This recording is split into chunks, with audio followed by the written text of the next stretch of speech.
So mga tuno, mga inday, kung feeling ninyo gwapa mo, feeling gwapa ra mo, so kung gusto jud mo mogwapa, ma-achieve ninyo na inyong feelings, so kani gamitan ninyo ni ang Young Lip and Cheek Tint in a shade of Cranberry Cocktail.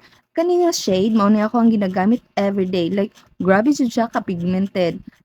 Dili dali mawala and magpabilin ang stain bisan pa og magkaon ka og lechon. Naa ni siya'y rose water, grapeseed oil, and also vitamin E, which is makahelp siya para dili mag-crack ang lips. Pwede siya sa teens. So, unsa pa inyong ginahulat? Order na sa Yellow Basket.